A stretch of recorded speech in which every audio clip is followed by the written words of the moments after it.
नमस्कार, मैं डॉक्टर अतुल मिश्रा। कोई होता जिसको अपना हम अपना कह लेते यारो, पास नहीं वो दूर ही होता, कोई होता मेरा अपना। कोई होता जिसको अपना हम अपना कह लेते यारो, पास नहीं तो दूर ही होता, लेकिन कोई मेरा अपना। गुलजार के इस गीत में अकेलेपन को समझने का एक कॉन्सेप्ट छिपा है और साथ ही वो राज भी है कि हम कैसे जीवन में खुश रह सकते हैं। आज दुनिया में सबसे बड़ी समस्या के तौर पर देखा जा रहा है अकेलापन। यद्यपि इस समय पूरा विश्व 3 तरह के चुनौतियों से जूझ रहा है। पहली चुनौती है अमीरी और गरीबी के बीच बढ़ती हुई खाई। दूसरा जलवायु परिवर्तन, पर्यावरण संकट आ रहा है। और तीसरा सबसे बड़ी चुनौती है अकेलेपन की। इस बात को गुलजार ने 70 के दशक में ही कह दिया था, लेकिन आज के दौर की, भौतिकवादी दौर की जो सबसे बड़ी चुनौती है वह यही अकेलापन है कि कोई ऐसा मिल जाए जिस पे आप भरोसा कर सकें। जब हमें व्यक्ति के तौर पे नहीं मिलता है तो हम आध्यात्मिक तौर पर अगर किसी ईश्वर को मान रहे हैं, किसी परम शक्ति को मान रहे हैं, तब भी हम अपने को संतोष और खुशी में ला सकते हैं। ऐसा नहीं कि मैं कोई ये धार्मिक बातें कर रहा हूँ या बहुत ऐसी बातें हो रही हैं जो इस व्यवहारिक जगत से अलग हैं। सामान्यतः विश्व में इसे एक पैरामीटर के तौर पर स्वीकार किया गया है। तो इस बात को समझने के लिए हमारे पास एक बहुत ही अच्छी वर्ल्ड बैंक की रिपोर्ट है जो विश्व हैप्पीनेस रिपोर्ट कहलाती है, वर्ल्ड हैप्पीनेस रिपोर्ट, जो पूरी दुनिया में अलग अलग देशों का अध्ययन करके यह निष्कर्ष निकालती है कि कौन सा देश कितना अधिक खुशी महसूस कर रहा है, कितना अधिक खुशहाल है। यद्यपि जो रिपोर्ट आई है पिछले साल, इस साल रिपोर्ट मार्च में आएगी, लेकिन जो पिछले साल रिपोर्ट है उसमें 143 देशों की यह सूची बनाई गई और उसके अलग अलग पैरामीटर हैं। जैसे आर्थिक मुद्दा भी है कि उसकी पर कैपिटल इनकम कितनी है, कोई लाइफ कितनी गुजार रहा है, ये है वो कितनी इच्छाओं से चॉइस कर सकता है। लेकिन आज हम सब पे बात नहीं करने वाले। हम जिससे कि इस लेक्चर की शुरुआत हुई थी, हम खुश हैप्पीनेस का जो एक प्रमुख आधार है वो आधार है हम किसी पर पूरी तरह से भरोसा कर सकें। और क्योंकि अब ये बात वर्ल्ड बैंक कर रहा है और वर्ल्ड बैंक अपनी रिपोर्ट बनाते समय उसके एक पैरामीटर महत्वपूर्ण है, वो है सामाजिक सरोकार। उस सामाजिक सरोकार का जो मुख्य प्रश्न है, वह प्रश्न अगर हम देखें तो इसमें विश्व हैप्पीनेस रिपोर्ट में सामाजिक समर्थन एक महत्वपूर्ण कारक है जो देशों की खुशी और संतुष्टि के स्तर को मापते हैं।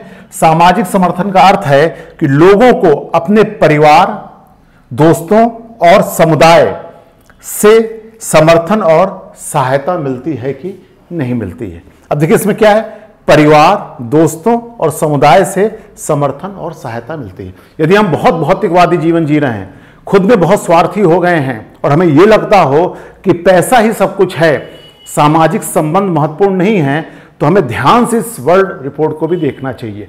अगर कोई आध्यात्मिक संत कहते, शंकराचार्य कहते, कोई धार्मिक गुरु कहते, तो हम लोग ये कह के टाल जाते कि अरे नहीं, ये तो अलौकिक बातें कर रहे हैं। लेकिन ये वर्ल्ड बैंक की रिपोर्ट है जिसमें विश्व के अधिकतर देशों का समर्थन प्राप्त है और विशेषज्ञों ने मिलकर इसको बनाया हुआ है। अब देखें, अगर इसके प्रश्नों को देखेंगे तब हमारे लिए सरलता हो जाएगी जानना कि ये प्रश्न अपने से भी आप पूछ सकते हैं। ये प्रश्न जो कि सर्वे करते समय वर्ल्ड बैंक द्वारा लोगों से पूछा जाता है और उसके उत्तर के आधार पर खुशहाली का स्तर नापा जाता है। जैसे अब देखिए, पहला प्रश्न, विश्व हैप्पीनेस रिपोर्ट में सामाजिक समर्थन मापने के लिए निम्नलिखित प्रश्न पूछे जाते हैं। पहला, क्या आपके पास कोई ऐसा व्यक्ति है जिस पर आप भरोसा कर सकते हैं और जो आपकी मदद कर सकता है? अब सोचिए, वो मदद करे चाहे ना करे, लेकिन क्या कोई आसपास है? चेक कर सकते हैं अपने आप को। अगर आप दुखी हैं, आप अकेलापन महसूस कर रहे हैं, तो आपको इस प्रश्न पे गौर करना चाहिए और कागज कलम लेके बैठना चाहिए शांति से, सुबह के समय या शांत समय, कि कोई ऐसा व्यक्ति कौन हो सकता है जिस पर आप पूरा भरोसा कर सकें। और यह अगर नहीं है, अगर तुरंत दिमाग में नहीं आ रहा है, तो आपको फिर रिकॉल करना पड़ेगा खुद से कि मैंने अपने सामाजिक संबंध या सामाजिक रिश्ते बनाते समय क्या लोग मुझ पर भरोसा कर रहे हैं। बहुत अच्छा, अगर आप शास्त्र को पढ़ें तो उसमें बहुत अच्छा उल्लेख आता है कि कभी आप टैली करना चाहें कि आपका कोई व्यक्ति है जिसका उल्टा भी करके देख लें, क्या आप किसी के लिए भरोसेमंद हो? क्या कौन ऐसा व्यक्ति है जो आप पे पूरी तरह से भरोसा कर सकता है? इसीलिए कहते हैं ना, परिवार, समुदाय और वो पूरा राष्ट्र खुशहाली में ज्यादा रहते हैं जो ज्यादा भरोसा करते हैं। फिर आते हैं दूसरे इसके बाद के सवाल पर, क्या आपके पास कोई ऐसा व्यक्ति है जिससे आप अपनी भावनाओं और समस्याओं के बारे में बात कर सकते हो? बहुत सुना होगा ना कि आपने, कि देखिए दो चीजें हैं, भावनाओं और समस्याओं के बारे में बात कर सकते हो। यहां मदद की बात नहीं हो रही है। पहले तो आप कह रहे कोई ऐसा हो जो मदद कर सके, मदद ना भी करे, लेकिन क्या आज के दौर में कोई ऐसा है जिससे आपको ये खतरा ना रहे कि मैं अगर अपनी भावनाएं उनको बता रहा हूं, अपनी समस्याएं बता रहा हूं, तो सामने वाला मजाक नहीं उड़ाएगा, सामने वाला मुझे अपमानित नहीं करेगा, या मेरी इस व्यक्तिगत भावनाओं और समस्याओं को वह मेरे खिलाफ इस्तेमाल करेगा। और जब ऐसी स्थिति आती है तब हम और अकेलापन महसूस करते हैं। तो देखिए, पहले में है कि मदद कर सकता है, भाई चलो ठीक है, एक तरीका ही हो सकता है, लेकिन कुछ ना करे, लेकिन वह कम से कम भावनाओं और समस्याओं के बारे में आप बात तो कर सकते हो। तो ये जो भरोसा है, भरोसा इस पे भी आता है।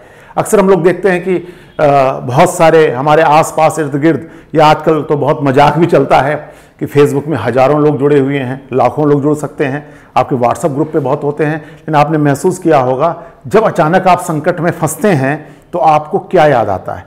कौन है व्यक्ति वो जो याद आता है? आप किसी कार्यक्रम में चले जाइए, किसी बड़े नेता के धार्मिक ग्रुप, बहुत सारे कार्यक्रम में चले जाइए, आप महसूस करेंगे कि भीड़ के बीच कुछ ही लोग हैं जो पूरा काम संभाले हुए हैं, कुछ ही लोग हैं जिस पर कोई भरोसा कर सकता है। चलिए, हम इसको यहाँ पे नॉर्मल लोगों की बात कर रहे हैं, आमजन की बात कर रहे हैं, तो आपके चेक करने का ये तरीका भी हो सकता है कि किसके बारे में, समस्याओं के बारे में बातचीत कर, ठीक। और फिर इसके बाद है, क्या आपको लगता है कि आपके समुदाय के लोग एक दूसरे की मदद करते हैं? अब चलिए, तो व्यक्तिगत हो गया। अब आप जिस समुदाय में रह रहे हैं वो समुदाय मोहल्ला हो सकता है। यहां पर समुदाय का मतलब ये बिल्कुल मत लीजिए कि धर्म से जुड़ा होना, क्योंकि धर्म से जुड़े में लाखों लोग आ जाते हैं, कोई धर्म ऐसा नहीं जिसके सदस्य बहुत कम हो। तो यहां समुदाय में आपका परिवार, वो आपका गांव, और पूरा एक मानसिक तौर पर जब आप पूरे राष्ट्र पर भरोसा करते हो कि अगर हमें कोई दिक्कत होगी, मेरे साथ कोई अन्याय होगा, तो वह ये जो समुदाय है मेरे जो आसपास है वो मेरी मदद करने की स्थिति में आ सकता है। तो इस तरह देखा जाए तो इन प्रश्नों के उत्तर के बाद देखें, इन प्रश्नों के उत्तरों के आधार पर देशों को सामाजिक समर्थन के स्तर पर आधार पर रैंक किया जाता है। जिन देशों में सामाजिक समर्थन का स्तर अधिक होता है उन्हें खुशी और संतुष्टि के स्तर पर उच्च रैंकिंग मिलती है।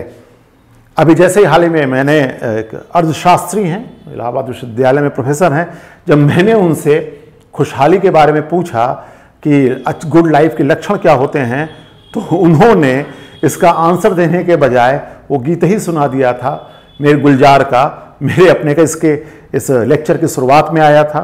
फिर अचानक मैं अभी इलाहाबाद विश्वविद्यालय में डिस्कशन कर रहा था तो एक प्रोफेसर ने तुरंत कहा कि क्या आप खुश हैं, क्या आप अपनी स्थिति से खुश हैं?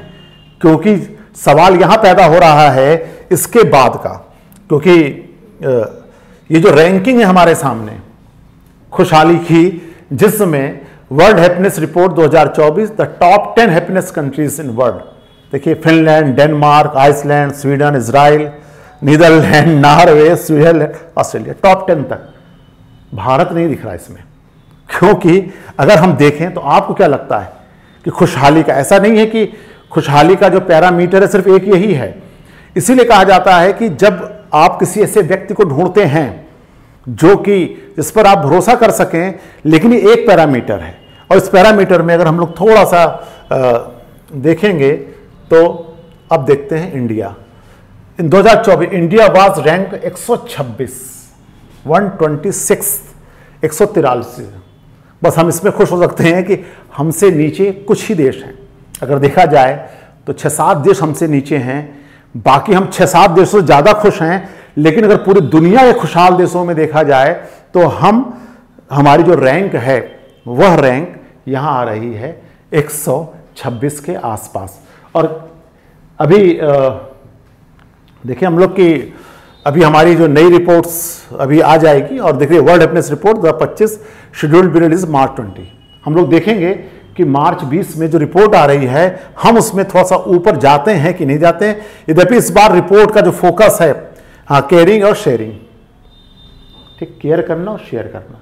और शायद ग्लोबलाइजेशन के दौर में जो ये तनाव हमारे सामने आ रहा है उसको देखते हुए सरकार को ये लगा कि कोरोना के बाद धीरे धीरे स्थितियां बदली हैं, इसलिए विश्व के जो नीति निर्धारक हैं उन्होंने इस बार का जो शीर्षक बनाया केयरिंग और शेयरिंग का। जी, ठीक, इसके अलग अलग हैं, इसके जैसे ही मार्च में रिपोर्ट आ जाएगी हम लोग इसके बाद बातचीत कर लेंगे। लेकिन जहां से बातचीत शुरू हुई थी, कोई होता जैसे अपना, तो इसकी कमी कहाँ आती है? भारत आध्यात्मिक देश है, इसलिए कोई होता वो ईश्वर भी आता है।